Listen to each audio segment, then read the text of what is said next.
Indeed delighted to be amongst possibly the largest gathering of chartered accountants that I have addressed in my last 40 years.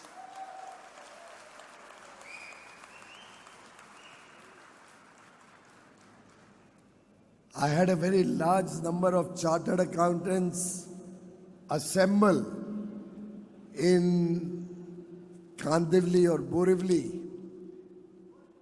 Borivali during my elections sometime in April 2024.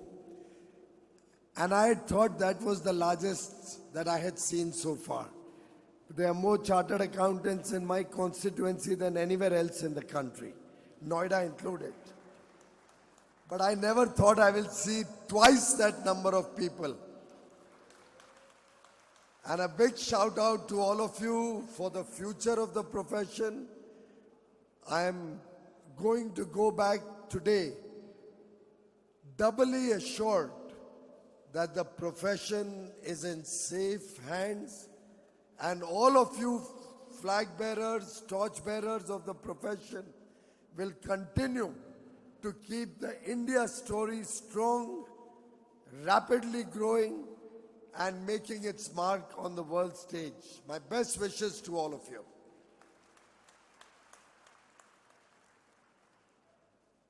My good friend, the chairman of the Aditya Birla Group, Shri Kumar Mangalam Birla ji, whom we just heard as he encouraged all of us to think big, be bold, look at the India story from the lens of 2026 and beyond, and who through his very successful work in industry, in business, has forayed internationally and taken the India story across continents successfully. As a proud chartered accountant, he stands before us as a role model, and I'm sure all of us have a lot to take back from all that Mr. Birla has guided us and shared with us this afternoon. Our very beloved President of the Institute, C.A. Charanjit Singh Nanda, whom I've always looked upon as a very motivational leader,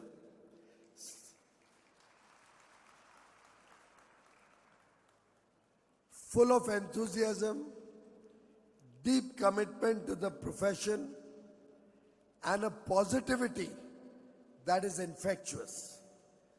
Charanjit leads from the front along with all his other colleagues, Prasanna, Jaykumar, Jagjit, Ankur.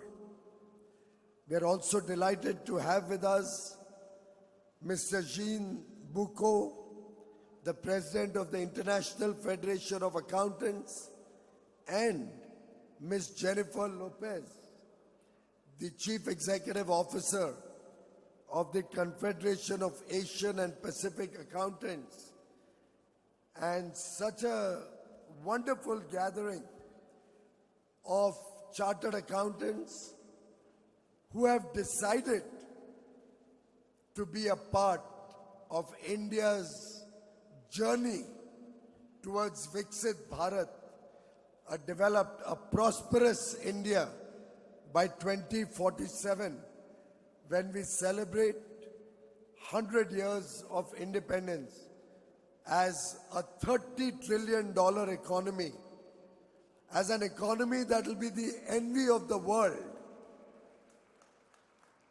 where chartered accountants will be playing a very important role, not only within India, but as a bridge between India and the rest of the world. Friends, we live in very uncertain times. Way back in 1987, about 40 years ago, from the United States of America at their US Army War College, a term was coined, VUCA, the VUCA world. That was in the context of the Cold War that had just shown signs of getting over. But when we look at the world today, you see all around us volatility, uncertainty, complexities, and ambiguity. And very clearly, these are very turbulent, very unpredictable times. We are living in a world where things change by the minute. We are living in a world where only those with self-confidence, with talent, with skills, with the ability to think big, to look into the future, to crystal gaze and plan amidst all this difficult times that are going on.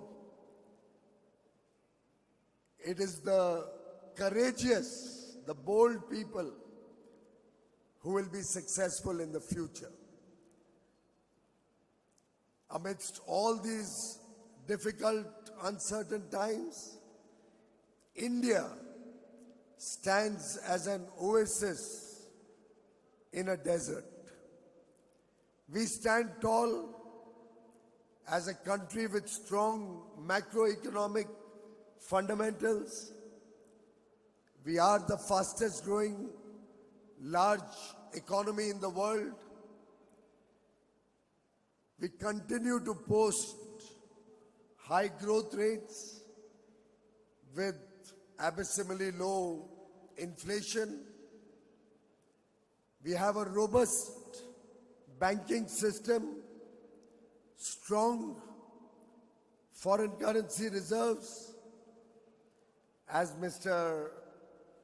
Birla mentioned, despite all the turbulence in the international trading markets, India's exports, both in goods, merchandise, and services, continue to grow even in the current year until 21st of January, the last figure that I have on my mobile. And I am confident, given the hard work, the perseverance, and the abilities of 1.4 billion young Indians, we will continue to beat our own records.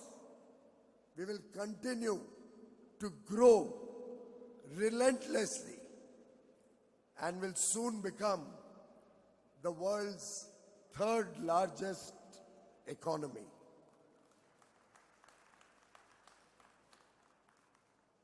Incidentally, look at the changing mindset of the nation. I still remember, as if it was yesterday, when the former finance minister, Mr. P. Chidambaram, presented his last budget in 2014, an interim budget. And thank God it was his last budget, because he had already brought the economy down from 8% growth to 4% growth, and inflation up from 4% to double digit. In his last budget speech, he had made a prediction. At that point of time, India was the world's 11th largest economy. He had said, and I quote, may not be exact quote, I'm not carrying the quote with me, but broadly, he had said that in the next 30 years, India will become the world's third largest economy. Friends, from 2014, you add 30 years, the Congress party had thought India will become the world's third largest economy by 2044.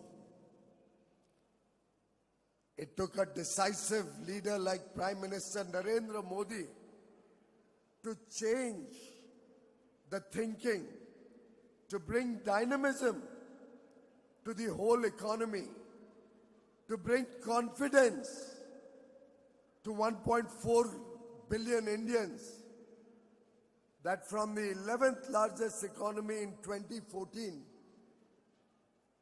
we are confident today that in the next 2 years, we will become the world's third largest economy. A good 16 years before it was projected in 2014. And that, ladies and gentlemen, is the change that you can see, you can witness in the remotest corner of India today.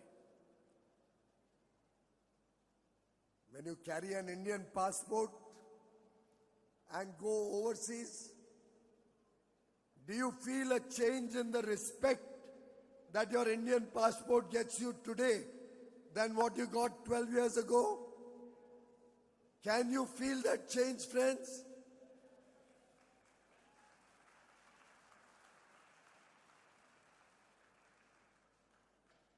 When you show an Indian passport, they look up to you with pride. They look up to every Indian with respect because they know the future is ours.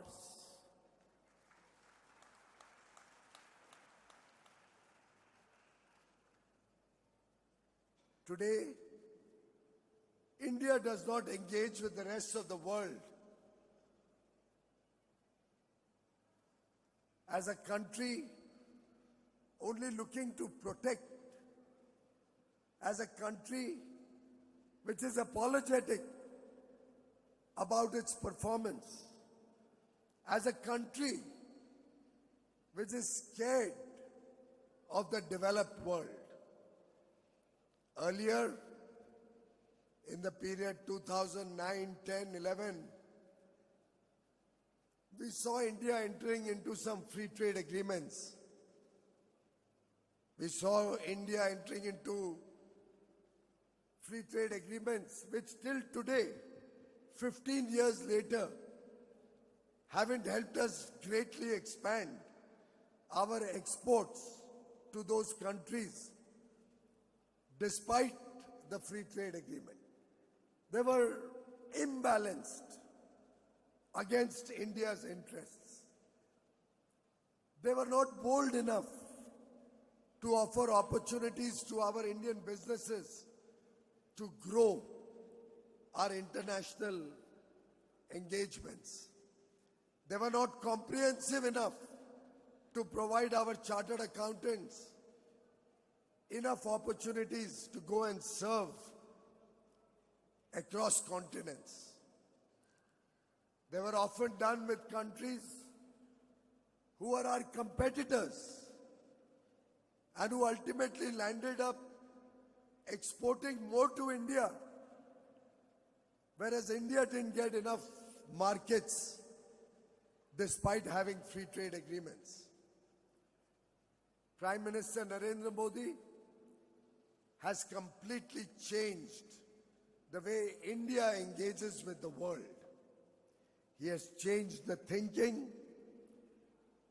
He has changed our ability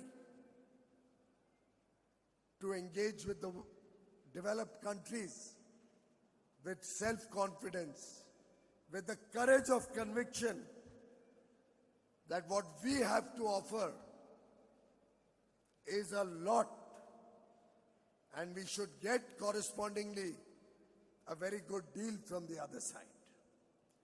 We are today focused on fair, equitable, balanced trade agreements. Obviously, every trade agreement will have to have a win-win for both sides. ताली दो हाथ से बजती है, और जब तक दोनों को लाभ नहीं हो तब तक कोई भी समझौता सफल नहीं हो सकता। परंतु समझौता ऐसा होना चाहिए जिसमें हमारे लाभ की, हमारे फायदे की जो चीजें हैं उसमें हमें पर्याप्त मौका मिले, पर्याप्त ताकत मिले। और मैं आपको विश्वास दिला सकता हूं भाई और बहनों, हमने 8 फ्री ट्रेड एग्रीमेंट गत 4 वर्षों में किए हैं। ये 8 एग्रीमेंट सभी के सभी विकसित देशों के साथ हुए। ये 8 एग्रीमेंट ऐसे देशों के साथ हुए जो समृद्ध हैं, जिनकी पर कैपिटा जीडीपी हमसे काफी बड़ी है, जिसमें लेबर कॉस्ट ज्यादा है, जिसमें लेबर की साधारणता शॉर्टेजेस है, जहां पे हमें नए अवसर मिलेंगे, विशेषकर उन क्षेत्रों में जहां पर हमारी ताकत है। और ये 8 समझौते 37 विकसित देशों को कवर करते हैं।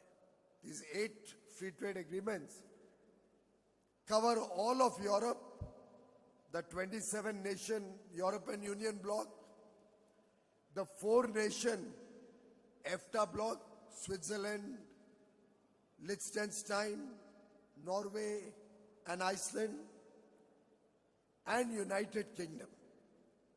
So 32 major European economies all are a part of these 8 FTAs. Apart from that, we have Australia, New Zealand, United Arab Emirates, and Oman. All of these countries need talent, need skills, need youthful people for their economies to even survive, let alone grow. We are engaged in active dialogue with many other developed nations with different benefits to the nation. We'll soon close an FTA with Chile. It'll open up critical minerals for India.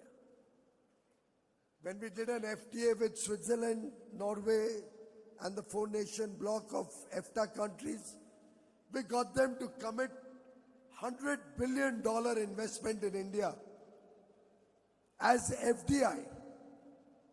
Stock market में नहीं डाल सकते कि आज डाल दिया कल निकाल दिया. Long-term sustainable funding for infrastructure, for innovation, for precision manufacturing, creating jobs for Indians. And friends, $100 billion, which is about 9 lakh crores, will seed nearly 50 lakh crore rupees investment with Indian participation, with debt, with the ecosystem getting a benefit. And while they are expected to create 1 million direct jobs, they will create 50 lakh jobs in the aggregate. And this is only one FTA. New Zealand has given a similar $20 billion commitment. And by the way, look at the contrast. New Zealand has, in the last 25 years, invested only $70 million That's all, $70 million. In today's context, that is about 630 crore rupees. In 25 years, they have only invested $70 million. The next 15 years, they are committed to invest $20 billion. 20,000 million dollars. And if they do not invest, I can claw back. I can withdraw. I, as in India, can withdraw the concessions that we have given to EFTA or to New Zealand. And why did they make this commitment? Because they recognize that India is a growing market. India is on a fast trajectory which will take us to greater heights. India has youthful talent. India has unparalleled skills. Our young men and women are not only educated, they are aspirational. They are willing to work hard. They can be trusted to deliver. And in today's world, talent, hard work, integrity, and the desire to achieve big, to dream big, is a potent combination. It's a very, very strong combination which our youthful Indians possess and which is today in demand across the world. After all, it is for no small reason that Her Excellency, the President of the European Union Commission, called the India-EU FTA the mother of all deals.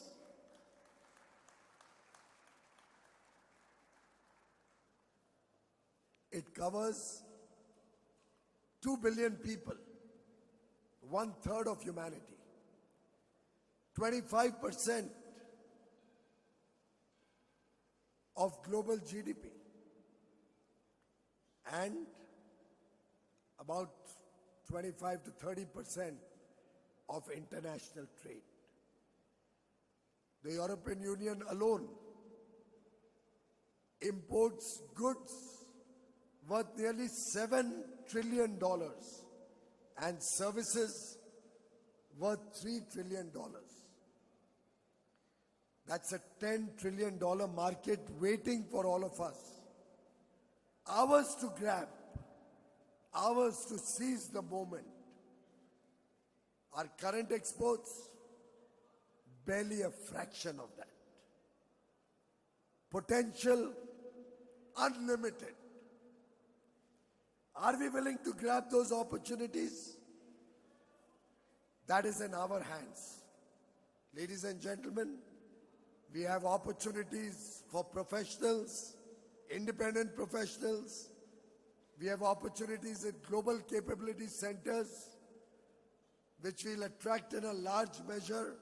We already have about 2,000 of them in India, many more yet to come.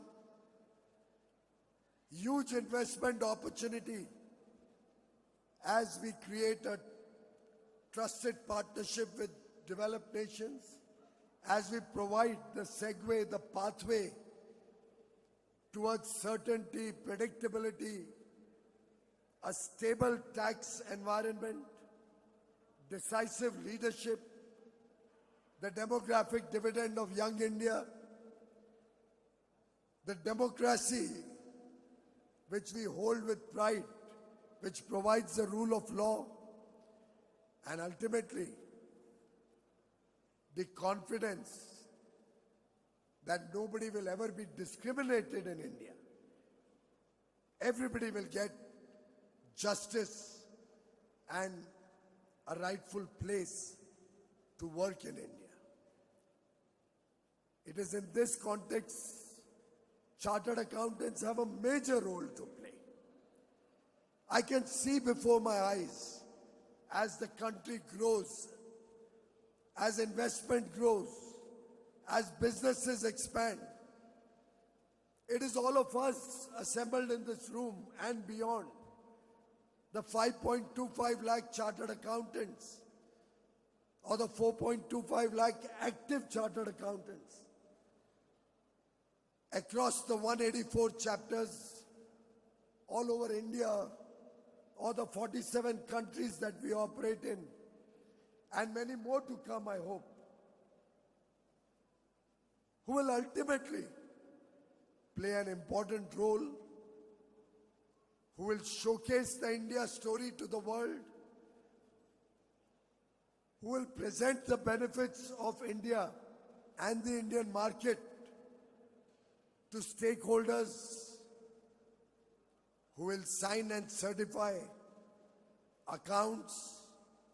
The true and fair value that you certify is what brings investment, it's what brings capital, is what attracts businesses to come to India.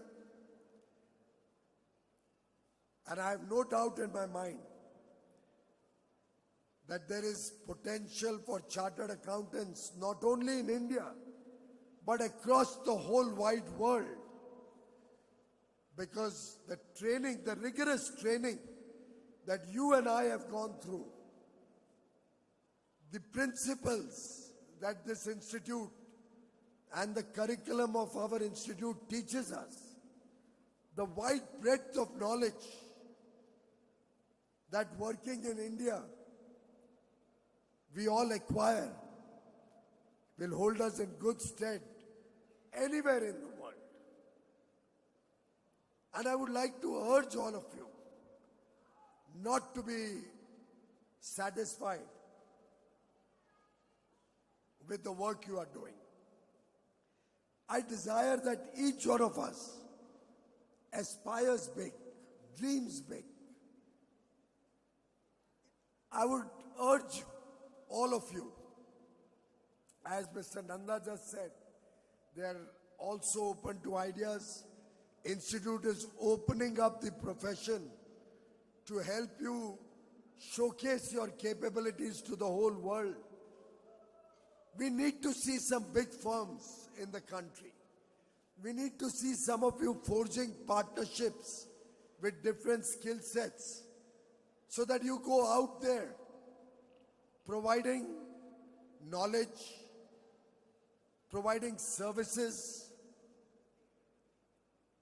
helping people in their businesses, both in India and across the world, to scale up. And I do think that each one of you here alone is a very, very strong and powerful contributor to the Indian growth story. But collectively, when it becomes 1 plus 1, it's not 2, it's 11. And when we do 1 plus 1 plus 1, it certainly is not 3, it's 111. And therefore, each one of you, let's plan big. Let's look to the future. Let's crystal gaze and see what role chartered accountants can play in the Amrit Kal to make India a $30 trillion economy. Let us assess what we as chartered accountants will be able to do when India is a $30 trillion economy. Let us try and understand the needs of tomorrow. Let us prepare ourselves, create the necessary skill sets, move beyond the current comfort zone in which we are operating today. Seize the opportunity, accept big challenges, go deeper into the opportunities available around the world. In fact, I would urge the Institute, let us also have some training, some part of the curricula on global opportunities. It could be in trade, it could be in manufacturing, services. There are a variety of ways in which we need to expand globally. No country in the world has become a superpower, has become a developed nation, unless we engage with the world, unless we are willing to be bold. And I would urge the Institute, I would urge all my brothers and sisters in this profession, let's equip ourselves with the necessary tools to make the maximum advantage of the opportunities around the world. There's need for accountants, there's need for consultants, there is the entrepreneurial journey open to all of you. It is not only the world of finance, but the intersection of finance and technology, which will rule the roost in the future. Let us forge partnerships. Let us have seminars and conferences where we disseminate global opportunities. Let us encourage young students, and we have 12 lakh students, to already start working to understand international law, international global best practices. Friends, let's not think short term, let's not think small. If each one of us, and we are 10,000 of us assembled here today, if each one of us goes back from this conference committed to playing a much larger role in the years to come in the India growth story, in our own contribution to the world, I can assure you, as the Honorable Prime Minister had said, this profession has the capacity to protect and sustain the entire economy.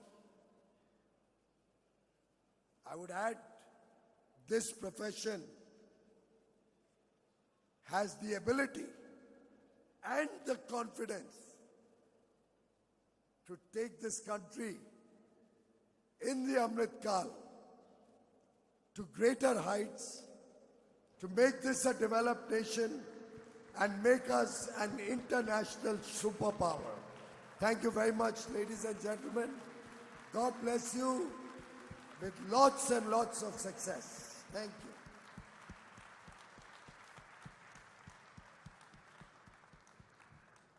Thank you very much, Shri Piyush Goyal, Honorable Union Minister for Commerce and Industry, for sharing the growth story of India and the potential it offers.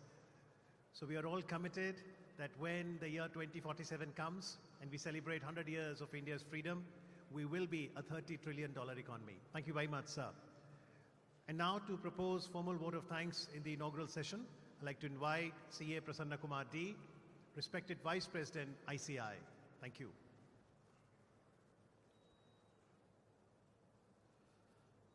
Most respected CA Piyush Goyal sir, Honorable Minister for Commerce and Industry, Government of India, and the Chief Guest for today's function, respected CA Kumaranam Mangalam Birla sir, Chairman of Aditya Birla Group, and the guest of honor for today's inaugural session, Mr. John Bouquet, the President of IFAC, and special guest for today's function, with Jennifer Lopez, CEO of CAPA, and respected CA Charandosi Nanda sir, Honorable President of the Institute of Chartered Accountants of India, and CA Dr. Jacob Bhatta, the Secretary and the Chairman of the NIRC, CA Jagdish Singh Jags, and CARC, CA Ankur Gupta, all the past presidents, my colleagues in Central Council, past Central Council members, Regional Council members, Management Committee members of the branches, speakers, my dear delegates, ladies and gentlemen, good evening to all of you.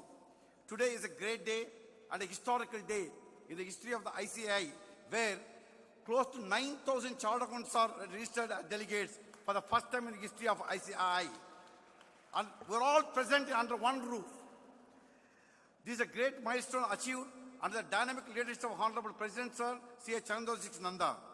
Another speciality of today is, already Honorable President Sir said that all those seated on the dais are all from the accounting profession from different parts of the world.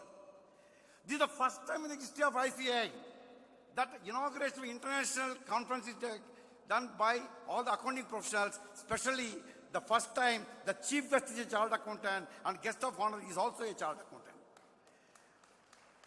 C.A. Piyush Goyal sir is the longest serving Minister of Commerce and Industry in this country. And he is instrumental in achieving the highest ever exports for the country in the year 2024-25, more than $800 billion US dollars. And he is a man of free trade agreements and trying to have free trade FTA in almost all the countries, including all the developed countries, developed economies of the world. Such a great personality, our own member, and also you'll be very happy to note he's a rank holder in CA. He's a rank holder, so he's participating. And sir, thank you very much for showing us the picture of India, how India is going to be, and also for showing us what opportunities are for the chartered accountant fraternity. And he said that you have to grab them.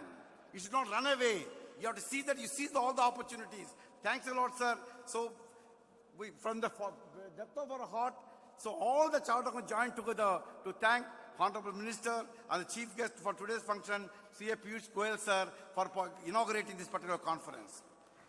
C.A. Kumar Birla sir, the chairman of Aditya Birla Group, is the Indian multinational company. We have got presence over 40 countries across 6 continents. A person who brought laurels, the person who is the one who got first time the corporate governance code. This is C.A. Kumar Birla sir. He is the recipient of many awards, including Padma Bhushan. And you'll be very happy to note, Kumar Birla sir, he became chartered accountant at a tender age of 20 years. Sir, it's a proud moment for us that you inaugurated the World Forum of Accountants today, sir. CA, Mr. John Bouquet, the President of International Federation of Accountants, who has got the presence of 180 institutions, spread across 140 countries. And he is the one who has introduced many new initiatives in the year 2025. And he is the one who got the member value proposition has been introduced, and also IFAC regional connect program has introduced, where he is bringing the entire accounting profession across the world closely connected and knitted. Sir, your participation in the inauguration of the World Forum of Accountants by the world leader of accountants is the first time it is happening. Thank you very much, John Bouquet, for your contribution. I thank Ms. Jennifer Lopez, CEO of CAPA, an active and dynamic lady. She's a chartered accountant from Malaysia. She is an Indian origin. She's from Kerala. His grandparents were in Kerala, relocated to Malaysia. Friends, any conference, any event, the success of the event fundamentally and primarily depends on the participation of the delegates. This is the first time that we have got close to 9,000 participants. I thank each and every delegate who present here for the depth of our heart, and on behalf of the Honorable President of the entire Central Council for making participation in this event and making this successful. And I wish all of you will have a great feast of learning today, tomorrow, and day after tomorrow. Wish you all the best. Thanks a lot.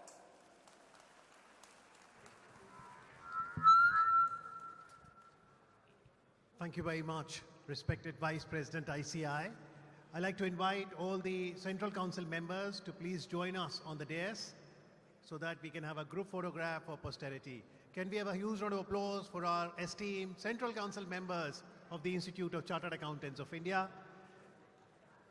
A group photograph for posterity.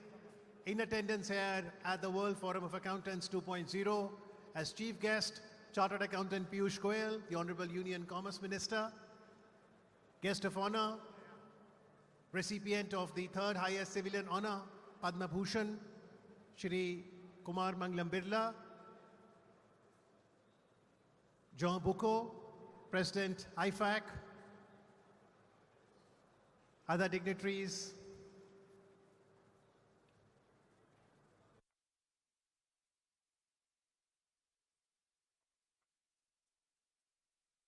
members of ICAI,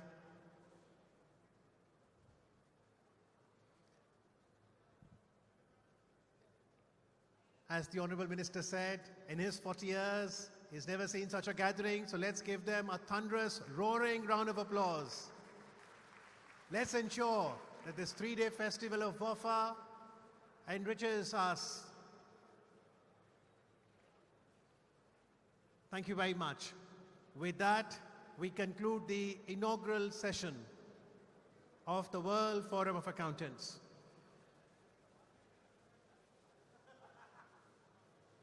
So greetings being exchanged.